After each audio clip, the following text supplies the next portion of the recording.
Former Huntington Beach mayor and UFC world champ Tito Ortiz joins me now. Tito, what do you think of the Biden pitch to Hispanics?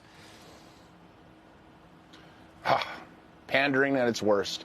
It's pretty embarrassing what they're trying to do. I've watched this over the last 3.5 years, and it's just how much more can our country take before people stand up? And on all the Latino friends that I have, everybody that has been waiting in line to get across the border, it's no longer Mexicans that are trying to get across the border. It's everybody from every other country.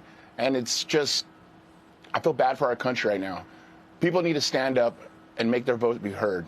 If their votes aren't going to be heard, I don't know what's going to happen next for our country. And it's really hard for me because being a blue-collared man with 3 boys and the future of them, I got to make sure I stand up and let my voice be heard. That's why I'm on here with you, Jesse, and thank you for letting me to be on with you tonight. Of course, Tito. Always welcome on Jesse Watters Primetime. You just heard President Donald Trump, former president, spell out the entrepreneurial pitch. I'm a businessman. I was good for business in my 4 years. Is that sticking?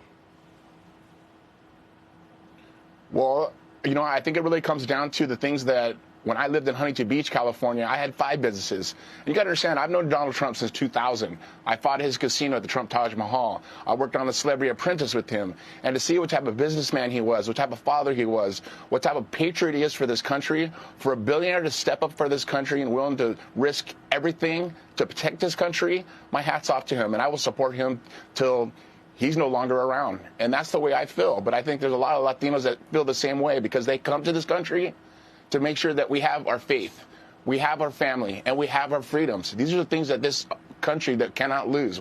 If we lose that, there's no turning back. And people need to understand that now. This is our time to take back America because we cannot lose it. For the future of our children, for all the future of everybody that does want to come across the border legally. Because it's, once again, it's not just Mexicans that are coming across the border. People don't understand that. There's children trafficking. There's drugs that are coming across. All the cartel are doing the things that American people don't like. And you can see all across the border in Texas, Arizona, California. It's shambles of what the Border Patrol can't take care of. And it's because of the legislation and the policies that the Biden regime is doing right now.